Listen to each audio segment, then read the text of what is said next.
a bright, dry day here at Silverstone, and I'm 200 feet with a perfect view above the circuit on which over £1 million has been spent on improvements. This is the most important day in British motorsport, the British Grand Prix, round 7 of the 16-round World Championship Series.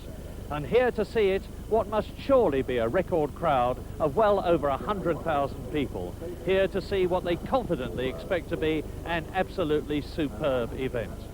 In the Drivers' Championship, the leader is the Brazilian Ayrton Senna. He's just 1 point ahead of double world champion Alain Prost, with in third place Nelson Piquet, who's yet to win a race this year and who has never won a British Grand Prix. Fourth is Piquet's arch rival, Nigel Mansell. In fifth place, Stefan Johansson, and in sixth position, Gerhard Berger. In the 3.5 litre category, Britain's Jonathan Palmer leads Philippe Stretz. And in the Constructors' Championship, Williams took the lead from McLaren in France last weekend. They're 6 points ahead. Third, it's Lotus. Fourth, it's Ferrari. And then the rest are trailing.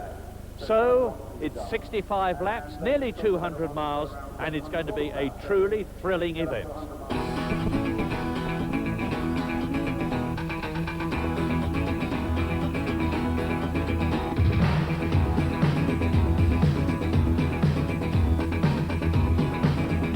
Last week I told you about an unusual way that Riccardo Patrese finished a Grand Prix, when his seat buckle came undone. This week, here's another even more unusual one. The Arrows has got the boost switches and the fire extinguisher switches very close to each other. In France, both Eddie Cheever and Derek Warwick, in turning up the boost, turned on the fire extinguisher. And here is how they did it. But first of all, I have to take off the steering wheel to show you, and that's very easy with a Grand Prix car.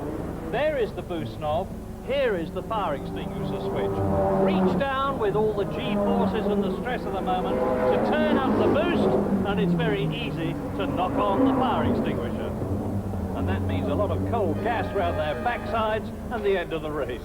There's always a lot of gossip in the Grand Prix pit lane, and this week the main subject is the fact that the little Lola team, headed by Gérard Larousse, has been fined $50,000 by FISA, the governing body of Grand Prix racing, for not being at the Brazilian Grand Prix.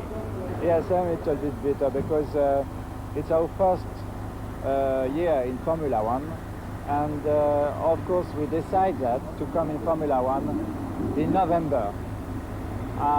We signed a contract with Lola to make the car on the 15th of December. Yeah. And I think Eric Rodley made a miracle, made a big success to get the car ready in April. But we were not ready for Brazil. If ever you were in any doubt about the dangers of Grand Prix racing, look at this.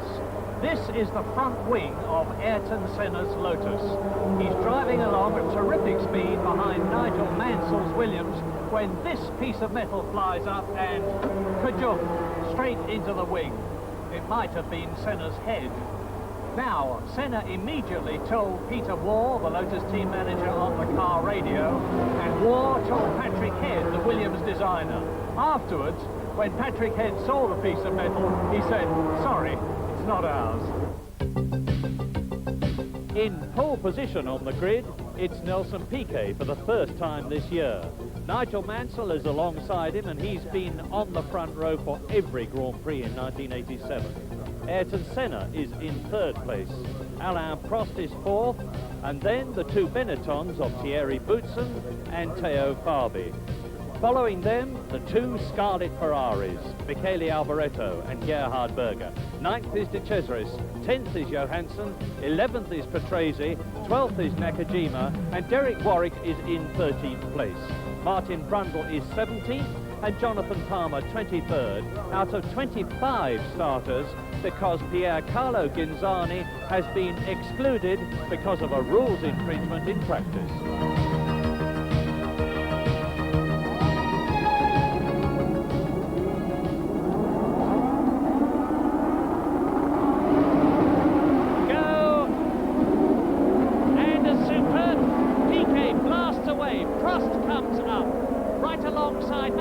Prost leads into Copse. An absolutely meteoric start from the Frenchman.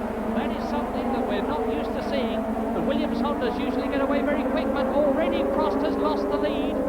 I can't tell you which of the Williams it is at the moment, but into the right-hander they go, sweeping round, down to Beckett's, now onto Chapel, and it's going to be down to Stowe at 200 miles an hour. Everybody has gone away cleanly and safely, no problems at the first corner, and it's Piquet leading. Mansell coming through to take second position away from Prost, with Senna in fourth place and Thierry Boutsen in the Benetton in fifth place. Farby is sixth.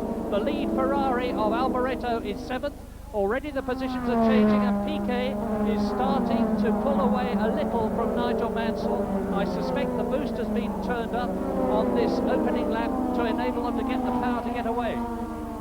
Yes, it certainly looked like that, because they powered, both Williamses powered past Prost on the straight. He made a superb start, won the fight into Copse the first corner, only to be just outpowered from Copse up to Beckett's by Nelson Piquet, and then by Nigel Mansell after Beckett's on the run down to Stowe. So, end of lap one, the two Williamses, to nobody's great surprise, lead the field, and Ayrton Senna has got past Alan Prost.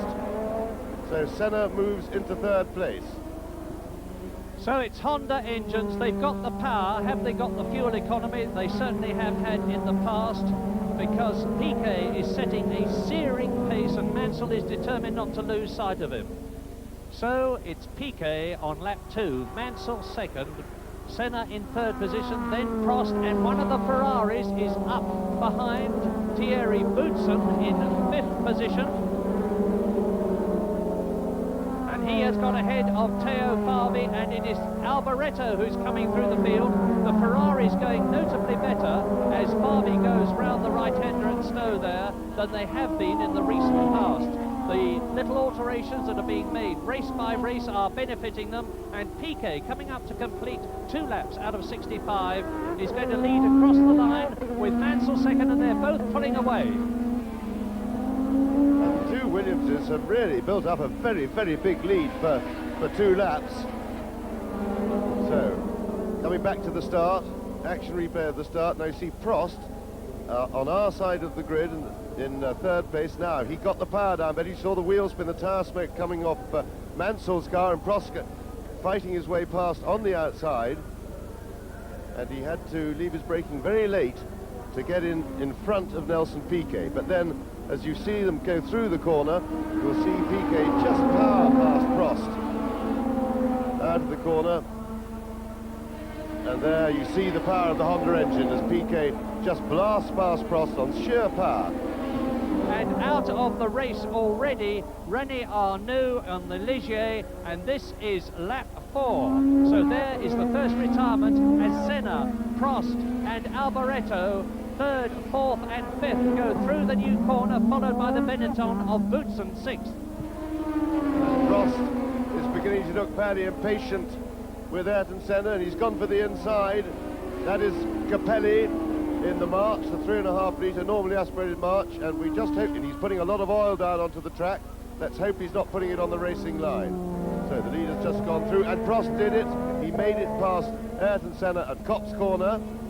He'll be anxious to stay in front. He'll be hoping that Senna doesn't hit his boost button to turn it up to get back past him, because the big concern there that Alboreto is pressing what was Prost and is now Senna.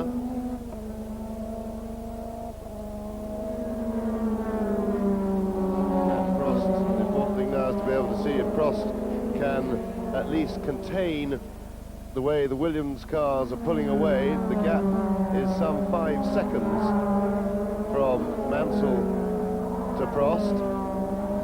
Now, we were trying to find out what happened to Gerhard Berger in the second Ferrari, because we never saw him on our lap chart or on the leaderboard, but apparently he parked just before the bridge, presumably on the first lap, because we never really saw him early in the race, so he was one of the early retirements. That is Philippe Alliot, the unfortunate Frenchman who has failed to finish in his Lola in race after race. And look at that, the turbo fire already. And it is Andrea De Cesaris Andrea de Cesaris, who had exactly the same thing happen to him on lap 2 in France, has now got a real big one going. And the Silverstone fire marshals, as ever, are on the scene, flew perfectly trained, and their execution is immaculate. And the unfortunate Andrea de Cesaris has yet another retirement to add to the 5 that he has already had. Now we are on lap 11. Piquet in the lead, Mansell second. Here coming towards us is Alain Prost in 3rd place, lapping Fabre. In 4th place it is Ayrton Senna. So it's Williams leading, Williams 2nd, McLaren 3rd and Lotus 4th. 5th is Michele Alboreto, who is less than a second behind Senna. 6th is Stefan Johansson, going well, and a man to watch in this race. 7th is Thierry Boutsen. 8th, superbly, is Nakajima, who's finished twice in the points already this year. 9th is Derek Warwick, going well. 10th is teammate Eddie Cheever. 11th is Riccardo Patrese. 12th is Fabi. 13th now is Martin Brundle. In 14th place, and this is incredible, is Alex Caffey in the Osella, which has failed him in race after race, notwithstanding the fact that he's shown himself to be, in his first full year of Grand Prix racing, an excellent driver. 15th is Campos. 16th is Jonathan Palmer, who of course is now leading the 3.5 litre category, ahead of his teammate Streff, who is 17th. Jonathan Palmer, incidentally, although not featuring on the leaderboard, of course, with a 3.5 litre engine, was very impressive in practice, really throwing his Tyrrell around, and it would be nice at some stage to see him in a really competitive Grand Prix car. Here is Nakajima as you ride with him round Stowe Corner at 150 miles an hour on your way down to Club at 160 miles an hour. Back a gear, now watch his hand as he goes up into 6th gear on the approach to Abbey Curve. There it is. He's doing 175 miles an hour around here, building up to 6th gear and 200 miles an hour. There's the 6th gear. Now he's going down through the box into 2nd, the new chicane. Right, and that was Riccardo Patrese, who just blasted past him to retake the place. So Nelson Piquet, back to him in the lead, with Mansell just going through in the background, just lapping one of the slower cars. And things really look very comfortable indeed for the Williams team. Prost has dropped back a little bit. He's now some 10.5 seconds behind Piquet, some 8.5 seconds behind Nigel Mansell. Now we see it on the caption. But if of course Prost is going to try and do the race on one set of tyres, this 10-second deficit is not a problem. What could be a problem, he doesn't want to fall too far back, because whatever happens, fresh tyres on the Williamses will make them quicker, at least initially. And although they'll lose time in the pits and lose the lead, we've seen how easy it is for them to pass the McLaren with their extra engine power on the straights. So if they can catch him on fresh rubber, they won't have a problem getting by.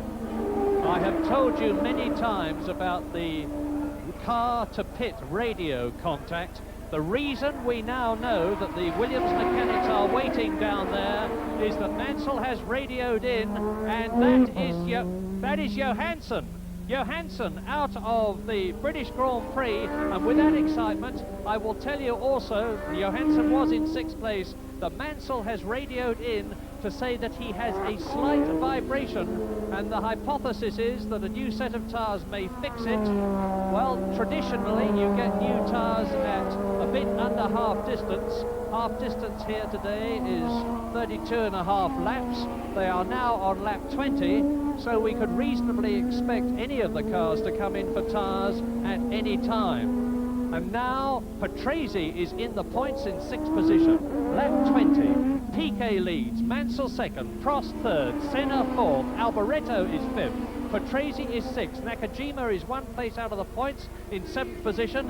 So Nelson Piquet is certainly giving the lie to people who said that he was not up to Nigel Mansell now, and I said it last week, I must admit. Well, I don't think you have to eat your words, Murray, about Piquet not being up to Nigel Mansell.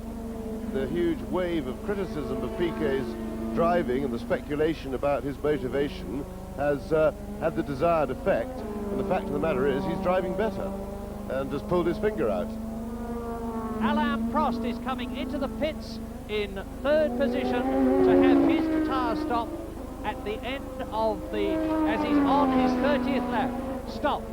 Out goes Ron Dennis's board to indicate to the Frenchman to have his brakes on. That's a good stop. 8.15 seconds, Alain Prost, and he had that on lap 30. And that's the first tyre stop we've had. The Frenchman rejoins, and Ayrton Senna has been through. Michele Alboreto has been through. As they go past, so Mansell is now goes right up on Piquet. Just over a second the gap. And there is Nakajima about to be lapped by Nelson Piquet. He didn't let him go past then, and that was naughty. Whatever it was, whether it was Nakajima holding him up or something else, has allowed Piquet to drop back a bit and Mansell to gain. The gap, which was over 4 seconds at one time between Mansell in second place and Piquet the leader, is now visual. Nakajima takes Dana in the Zach speed, so does Piquet to lap him again, so does Mansell through on the inside and Snow corner. Now, are we going to see the camera? Nakajima gives the signal to go past. Now you should see Piquet on the right. There he is. Nelson Piquet blasts past Satoru Nakajima. Now Nigel Mansell will be following through, but where is the Japan? Piquet's pulling away. Nakajima is not letting Nigel Mansell through as he let Piquet through, but Mansell takes his chance, dives through. 6 Piquet, 5 Mansell, 12 Senna, 27 in 4th place is Alboreto. Number 1 in 5th position because of the tyre stop is Prost. In 6th place, 11 Nakajima in the points then.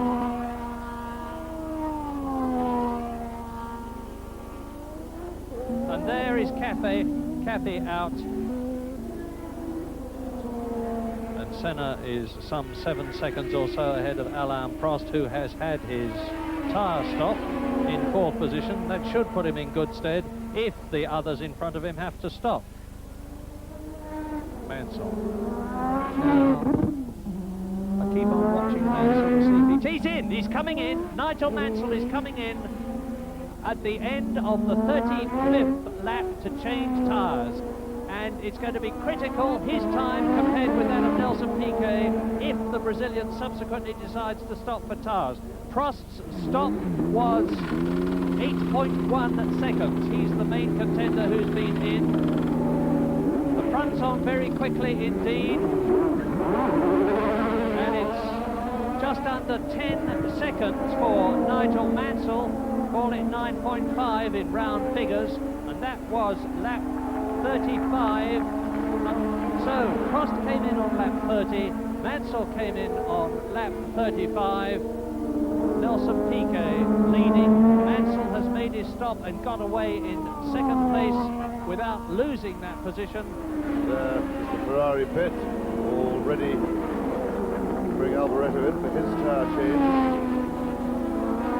There is Nigel Mansell, he's 28 seconds behind Nelson Piquet, but of course that'll come right down when Piquet makes his tyre stop. So Mansell now on fresh rubber would hope to be able to lap even more quickly, and certainly he has. 1 minute 11.9, and that is yet again a new lap record, so you can see the difference that fresh rubber makes. So Mansell is inching up on Nelson Piquet. Well, we've just heard from the Williams pit. This maybe is why Piquet didn't come in straight away. They've been discussing the wisdom of whether he should stop or whether he can get away with staying out, and it looks as if Piquet is going to try and stay out. And to confirm the possible sense of that decision, Piquet has responded and is lapping a lot quicker now than he was 3 or 4 laps ago, and is down into the 111s. So if he can maintain even just half a second a lap less pace than Mansell, and he can keep that going to the end, he's going to win. And such is the pace of the 2 Williams cars that Piquet has now lapped Michele Alboreto, and there are only 4 cars on the same lap. Now, here's Piquet, and the pit board is going out again. There it is, the Brazilian flag. Tyres okay, laps 22, and that means 22 laps to go. So, with the pit sign and the radio and his feel of the car, Nelson Piquet can make his own decision. Still 23.4, so just over a second a lap. Nigel Mansell has got to find to catch Nelson Piquet, and then of course he's got to find something extra to get past him. Here is Senna, the Brazilian, in third position, 45 seconds now behind Nelson Piquet, and 13 seconds ahead of Alain Prost, fourth, with Alboreto fifth, and he's been lapped now. Nakajima sixth in the points again. The Japanese driver showing that where he's got the experience, he can use it well. In seventh position, it's still Derek Warwick going strong, as is Eddie Cheever eighth. Boutsen is ninth and Farby is 10th, so both the Benettons are running. As Nigel Mansell chasing in second place in the British Grand Prix, which he won at Brands Hatch last year, goes through to complete another lap. And we have a battle behind, and here is Alain Prost, who is chasing Ayrton Senna. He's some 12 seconds behind Senna. Remember, he dropped behind him when he went in for tyres. Senna has not been in for tyres, and I would think by this stage of the race is not intending to go in for tyres, as he did in Detroit, or rather didn't do. He didn't stop for tyres there. And Prost is catching him slowly, gently, so it looks as if we're going to have a possible battle for 1-2, with Mansell still closing in on Piquet, although maybe not fast enough to catch him by the end, unless Piquet's what will be very worn tyres by the end of the race start to lose grip too much, and Mansell yet again dropping the lap record right down now, under 1 minute 11, 1 minute 10.9, and the gap is still 20 seconds because Piquet is responding, but Prost is chasing. Out of the race is coming Cheever, who was in, I spoke a bit too soon, he was in 8th position behind Derek Warwick, and now he's limping into the pits. There is Eddie Cheever. He came off the course a little while back with a great plume of smoke coming out of his engine, and he's now touring in, obviously, to retire. And Mansell isn't far off schedule to catch Nelson. There are 18 laps to go, and he's 18 seconds behind him. So he's on schedule to catch him just about on the last lap as things go at the moment. And Nigel really charging with his chase. Into the pits comes Michele Alboreto. They've been waiting for him for some time. So Michele Alboreto then, the Italian in the Ferrari, was in 5th position. Now let's see how good the Ferrari pit stop is. The fastest that we have had so far was Alain Prost in 8.1 seconds. The Ferrari people have done some very quick stops, but there's trouble at the right rear at the back, and that's a bad one. Michele Alboreto, 11.4 seconds. Now he sprints out of the pit lane, having completed 48 laps. And we are on lap 49 then, with 16 laps to go, including the one that they are on. Leading Piquet, who is now only 17 seconds ahead of Mansell. Yes, and Mansell is really starting to catch Piquet fast now. He's reading him in faster than the schedule required. The gap is now under 17 seconds, and another very, very fast lap indeed for Mansell. He's now lapping over a second a lap quicker than Nelson Piquet. So Mansell is now beginning to look as if he's going to be able to catch Piquet. Martin Brundle in the pits, and he's been there for a long, long time. There's a major problem, obviously, with the Zac speed. And look at the right front of Piquet's car. That's starting to look worn to me, and I believe that Piquet has got a tyre problem. Mansell on fresh rubber could catch him. This could yet be Nigel Mansell's British Grand Prix. And Alain Prost could be in trouble. He did a very slow lap, and he's lost 5 seconds to Ayrton Senna, who he was chasing. And that was Prost just flashing across your screen there with Piquet coming up to lap him. So Alain Prost seems to be in trouble. And there you see the power of the Williams Honda tail. He really blasted past Prost there. Mansell took nearly 3 seconds out of Piquet's lead on that lap. Piquet now leads by 13.5 seconds, and if Mansell goes on at the rate he's going on now and can get past Piquet when he gets right up behind him, he is going to win, because there are 14 laps still to go, and Mansell has broken the lap record again, 1 minute 10.5. So, and now on lap 51, Nelson Piquet is in the lead. Mansell is second. Senna is a long way back in third place. Prost has been lapped in fourth position. Fifth is Nakajima. Both then the Lotuses in the points, as are both the Williams. Sixth is Derek Warwick in the remaining arrows. Is he at last going to get not only a finish but a point here in Silverstone? There is Frank Williams, probably enjoying this a lot. Must be very nice to have a jolly good race going on when it's between your own two cars. 11.6 seconds then was the gap. Here is Piquet coming through to complete lap 53 out of 65. Over the line he goes. Mansell exits the new corner as Piquet goes into Copse, and the gap is 9.6 seconds. Mansell is charging again. He must be happy about the fuel situation. He's got his fuel counter and the advice over the radio, and he's really flying, catching Piquet. Into the pits again comes Michele Alboreto, was in 9th position. Berger went out on the first lap. It's going to be another disaster Grand Prix for Ferrari.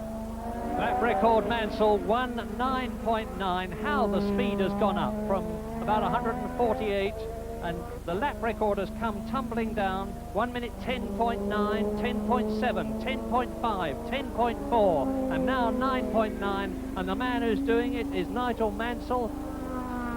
The Prost stopping. Alain Prost, who was in 4th position, out of the British Grand Prix to join the other 9 retirees.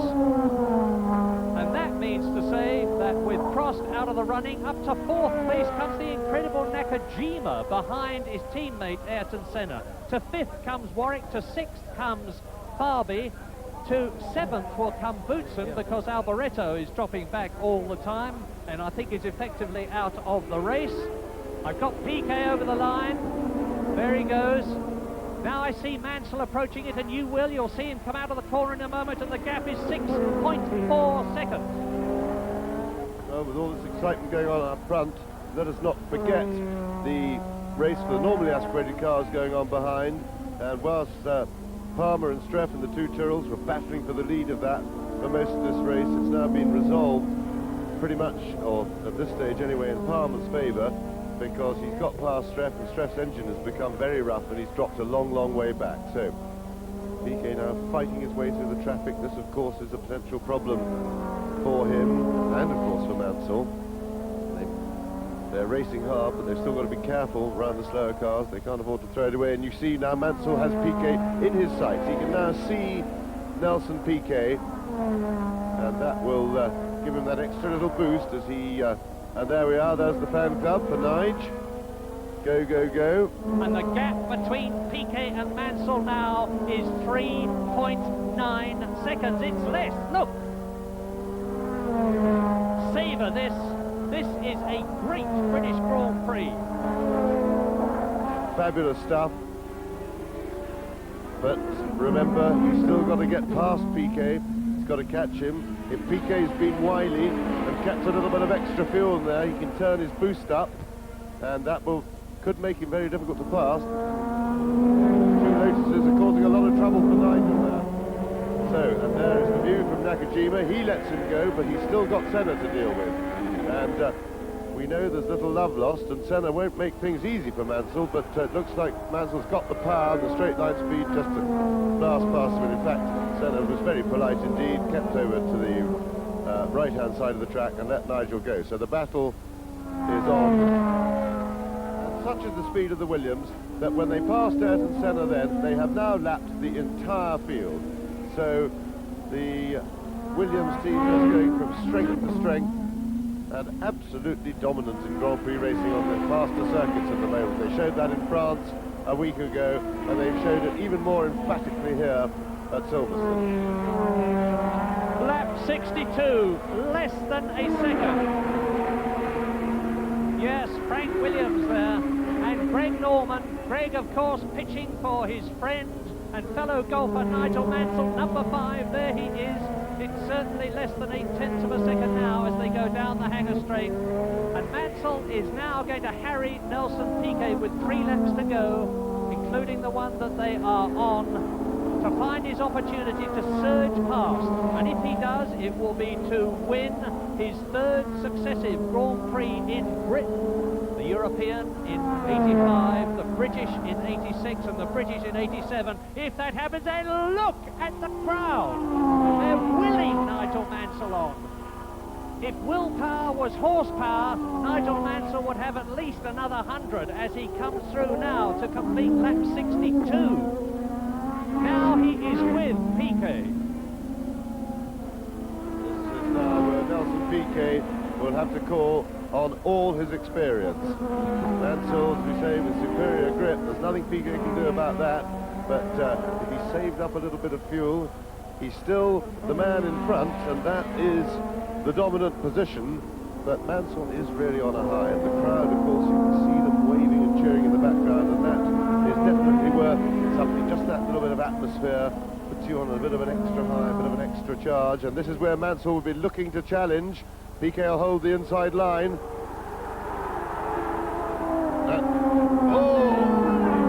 And Mansell is through, and a tremendous driving by Nigel, but that really was a bad mistake by Piquet to go back to the other side of the track. He just opened the door again for Nigel Mansell. He really should have held the right-hand side of the track and made Nigel go around the outside. And so Nigel Mansell looks as if he's sewn up the British Grand Prix. And he's done it from 25 seconds back. He's fought back. He's recovered those 25 seconds, and as he did in France, he has just driven straight past Nelson Piquet on the inside. I suspect that the Brazilian could do little about it. Let's have a look at it again, as with 2 laps to go, including this one, there is Piquet in the lead. Watch Mansell come first to the left, now to the right. He's got the inside line. He is level with Nelson Piquet. Yeah, and that was bad. Piquet handed back the inside line to Mansell, having gone to block the inside line. He moved to the right, or stayed on the right-hand side of the track, and then for totally inexplicable reason, he moved back and just opened the door, and it was really quite strange, because at this stage of the race, one is entitled to hold the inside line and make your opponent go the long way round, and it really is a bit of a worry seeing Piquet do that. I just can't understand it. Well, once again, as the Union Jacks wave and the crowds roar, Nigel Mansell has demonstrated psychological superiority over his double world champion teammate Nelson Piquet. Mansell is about to start the 65th and last lap of the British Grand Prix, and if they finish where they are now, the World Championship is going to be in a fantastic situation. Senna leading 1 point ahead of Mansell and Piquet tying, and now Mansell's on his last lap. Yes, Nigel Mansell going around Cox on his last lap, and what a fantastic drive. It was a private battle between the 2 Williamses, and once again Nigel has put it over Nelson Piquet very emphatically.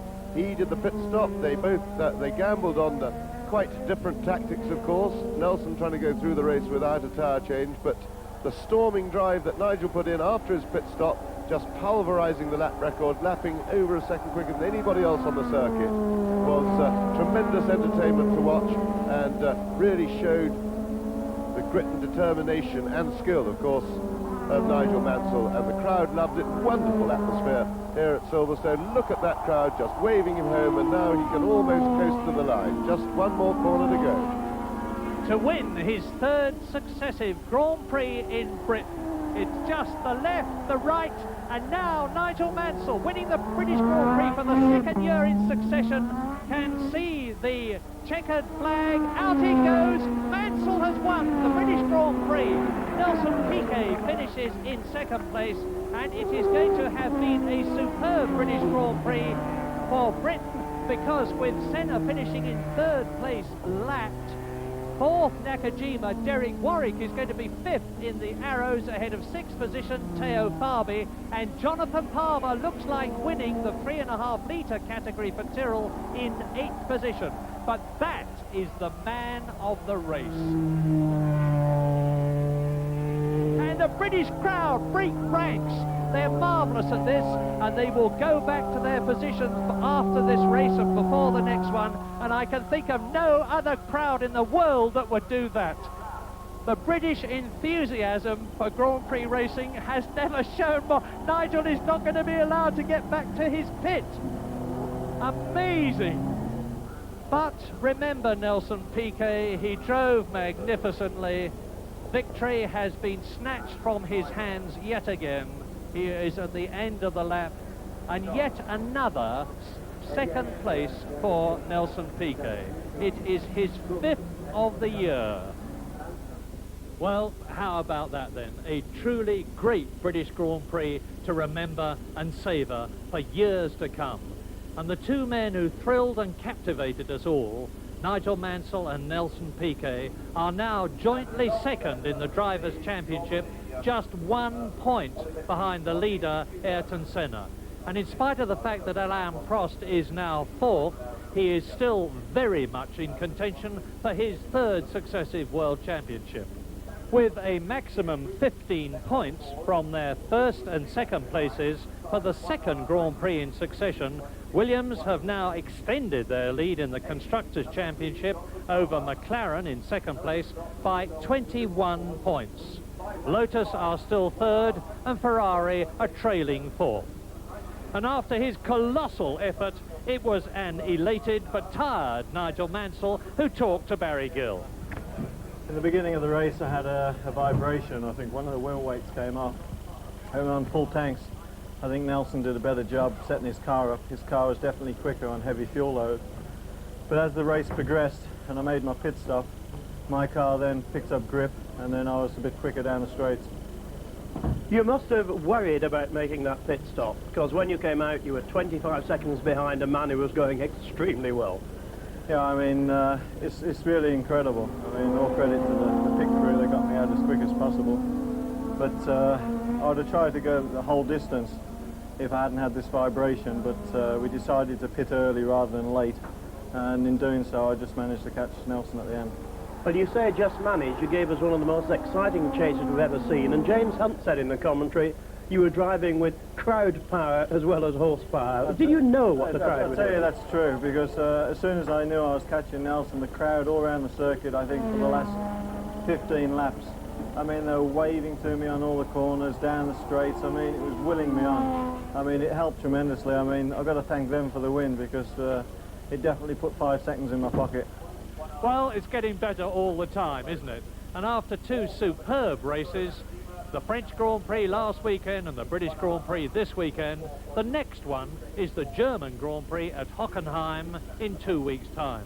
Grand Prix can hardly wait to be there, and I'm sure that you can't either.